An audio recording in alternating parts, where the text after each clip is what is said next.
Hi, I'm Brett Jones, and I'm a professor and motivation scientist at Virginia Tech.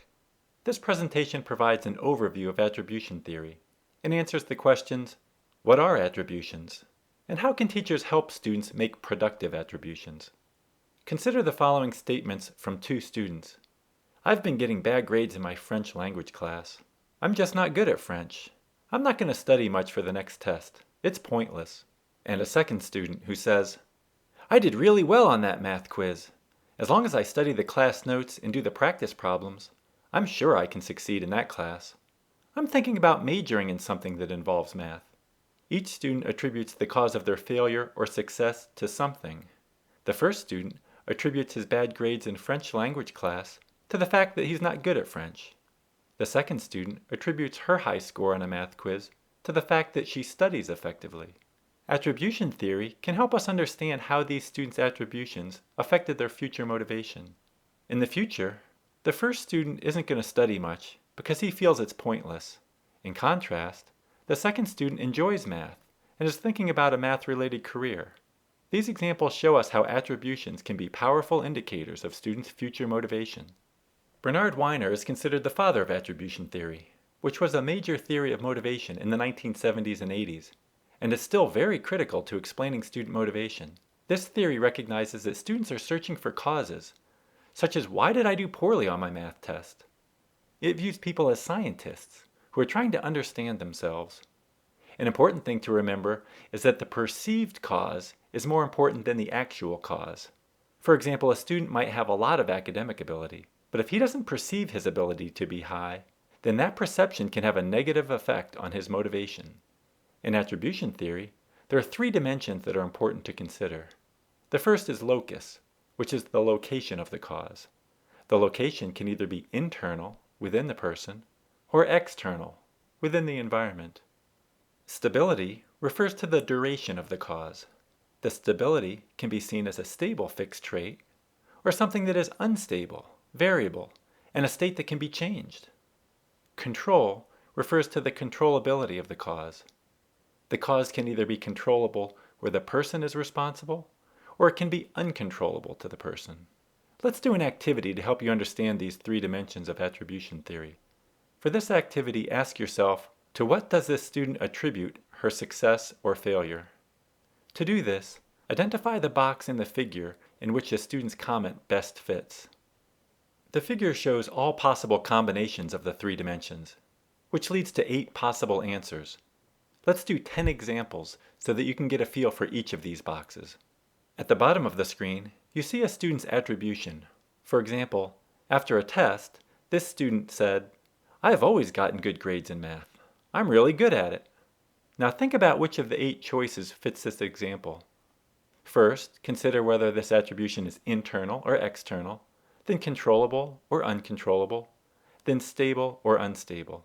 You might want to pause the video after I read each example, because I will give you the answer after I read the example. Okay, now let's look at this example. Because the student says, I have always, it tells us that he believes the cause is fairly stable. Because he focuses on himself, we can infer that he believes that it's an internal cause. The way he says this, it leads me to believe that he thinks that he has an aptitude for math. I don't know this for sure, but I'm guessing this is the case because he doesn't say that he always tries really hard. If he had said something about his long-term effort, then I would consider it to be controllable. Therefore, I would identify this as internal, stable, and uncontrollable. It's hard to make this determination based on one short quotation, but the purpose here is to give you an example of each of these. If we really wanted to understand the student well, you'd have to talk to him more about this. Let's do another example. This student says, I didn't do well on that biology test because I studied aspects of it that weren't on the test. I was just unlucky that Mrs. Huffman asked the wrong questions on the test. Pause the video and consider which of the 8 boxes this quotation best represents.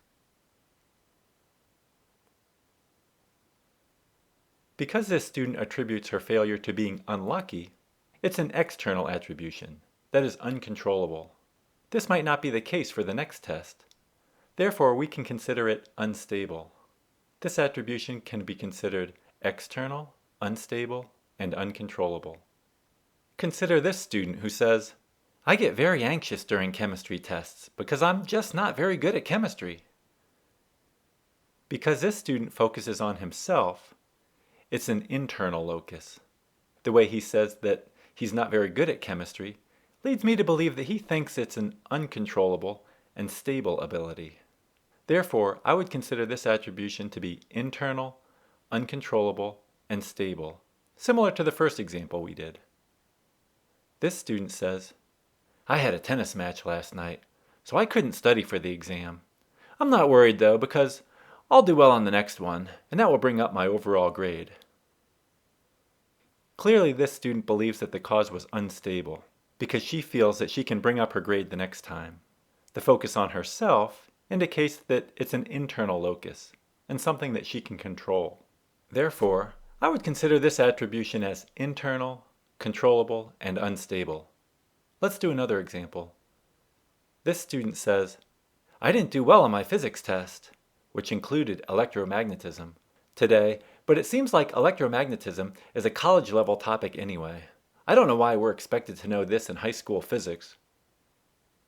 This boy seems to be attributing his failure to a difficult topic, not himself. So I would consider this attribution to be external and uncontrollable. Because this is just one topic in physics, we could consider it to be unstable, and that would be an acceptable interpretation. However, if we focus just on the topic of electromagnetism, we can say that his attribution would be fairly stable, and that the likelihood of him improving upon this topic as a high school student is not that likely, at least from what he's telling us here. Therefore, I would identify this attribution as external, uncontrollable, and stable. This student says, I'm not doing well in French this semester so far, but I had the flu for the first 2 weeks of classes, and I got way behind. This student is blaming her failure on the flu, which is internal, uncontrollable, and unstable. It's also possible to consider this controllable if she knew that someone else had the flu and went to visit her anyway and then caught the flu from her. But in this case, I'm going to assume that she didn't have any control over it. So I'm going to label this one as internal, uncontrollable, and unstable. This student says, I could have passed that Spanish quiz if Dora would have come over to my house last night to study with me like she was supposed to. This one is a little tricky, which is why I wanted to include it. This student seems to be blaming Dora, so I consider it to be external. It's unstable because if Dora would have helped, or if she helps next time, he could have done better on the quiz. So now we have to decide whether it's controllable or uncontrollable. It's considered controllable because it's possible that he could have convinced Dora to come over. Therefore, it's within his control to do something about it, even though it's external to him. Controllable external attributions are often difficult to imagine, but they arise when students attribute an outcome to something external that they believe they can influence or have some control over, such as someone's feelings towards them. As a result, I would label this one as external, unstable, and controllable. What do you think about this one? My teacher gave me a D on my English paper because she doesn't like me. It was a really good paper. Clearly, this student is blaming the teacher, so the attribution is external.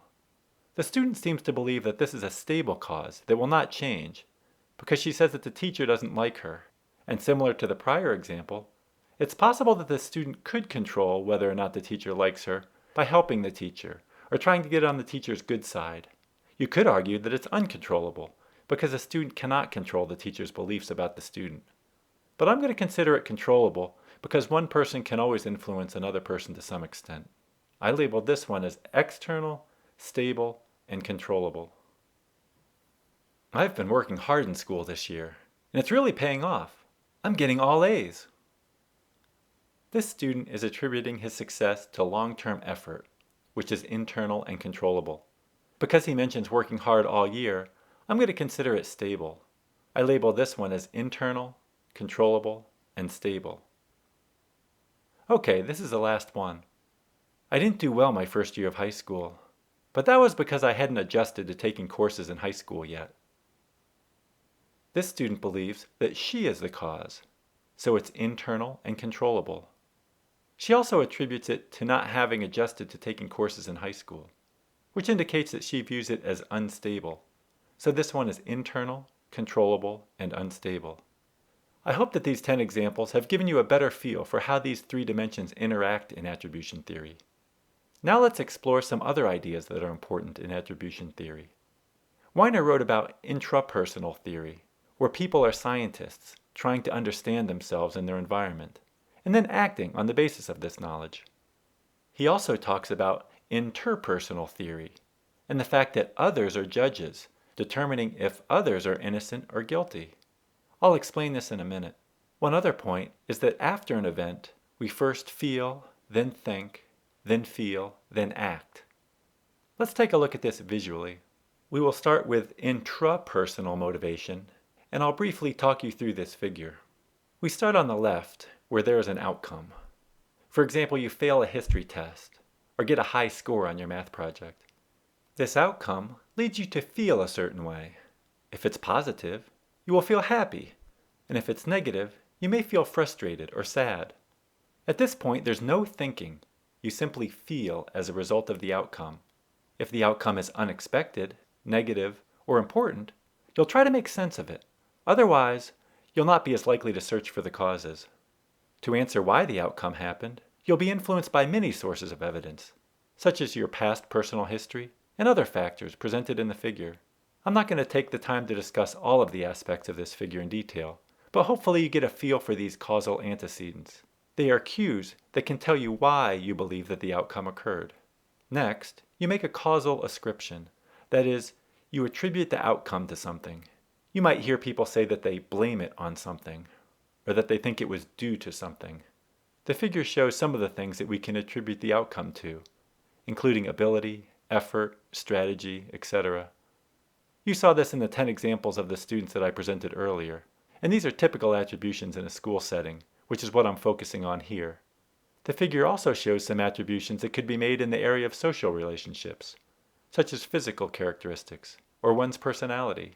The final part of this figure shows how your attribution can have psychological consequences, depending upon the locus, stability, and controllability.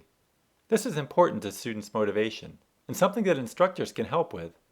So let's take a look at this more closely by blowing up this area of the figure.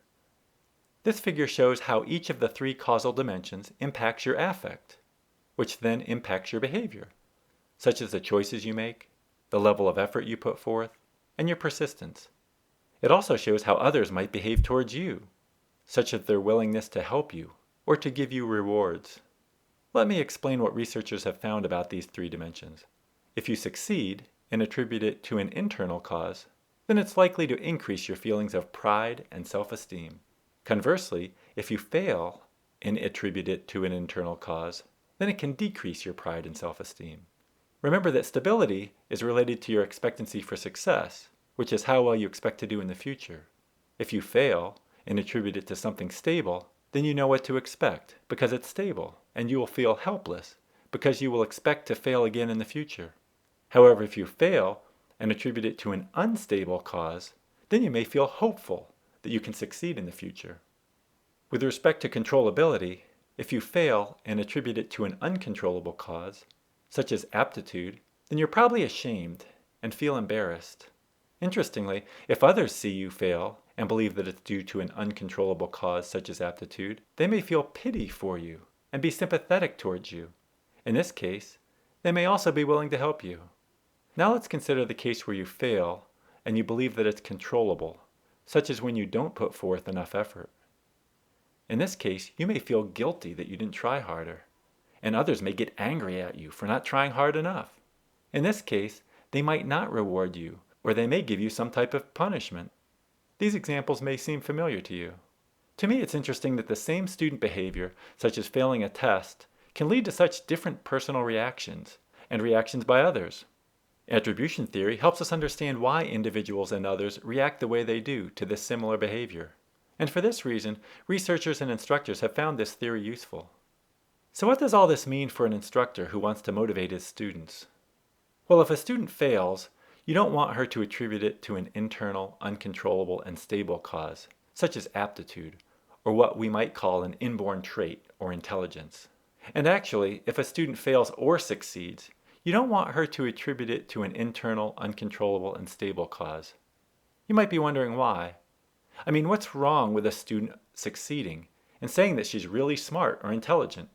Isn't that what we want our students to think? Well, if your student will never fail in her life, then there's nothing wrong with this. However, if you believe that she may fail or struggle with difficult concepts at some point in her life, then this can be problematic.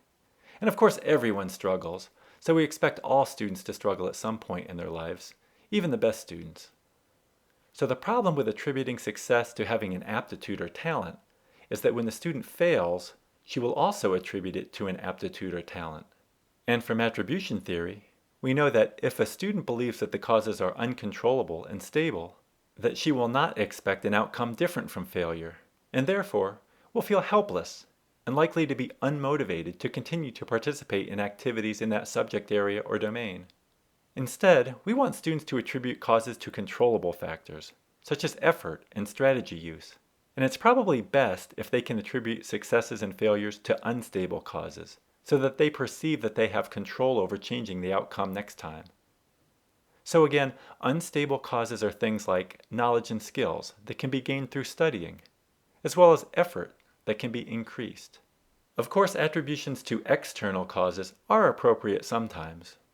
For example, when the student did put forth a lot of effort and use appropriate strategies and had the knowledge, their external attribution may be correct if they blamed it on an unfair test. So the primary implications for teachers are to help students attribute outcomes to effort and strategy use, not their general ability, smartness, or intelligence. And this applies whether they succeed or fail. It's also important to be honest and realistic when giving attributions. Instructors should never be dishonest about why a student didn't do well. For example, if a student puts forth a lot of effort, yet does poorly on an exam, the instructor can help the student figure out why. The teacher might say, "You really don't understand this stuff, so even though you're trying hard, you're not learning what you need to learn." In this case, the teacher is making an internal, controllable, and unstable attribution, and can reinforce this by offering to help the student figure out why she's not learning the material as well as she needs to. Now I want to place this theory within the big picture of motivating strategies that can be used by an instructor to motivate students. The music model of academic motivation provides key motivation principles for instructors to consider when designing instruction. A more complete explanation of the music model is provided elsewhere, such as in Jones 2009 and at the motivatingstudents.info website. However, it's helpful for instructors to consider this model and how it relates to attribution theory. The music model states that instructors need to ensure that students believe they have some control over some aspect of their learning, understand why the content is useful, believe that they can succeed if they put forth the effort, and are interested in what they're supposed to be learning, and believe that the instructor cares about whether they meet the course objectives. These 5 key principles can be remembered by using the acronym MUSIC. Attribution theory is most directly related to the success component of the music model, which states that students need to believe that they can succeed if they put forth the effort. Attribution theory is useful because it helps answer the question, what can instructors do to help foster these success beliefs? Instructors can help students believe that they can succeed by attributing successes and failures to internal, controllable causes, such as lack of effort or ineffective strategies. Of course, they also need to ensure that students obtain the abilities to succeed. There are other theories that also help explain ways that teachers can foster students' success beliefs, but clearly the implications from attribution theory are important to students' motivation. The purpose of this presentation was to provide an overview of attribution theory. More explanation of this theory can be found in the references cited here. I have links to other information and videos on my website at www.motivatingstudents.info. Feel free to contact me by email at brettjones@vt.edu.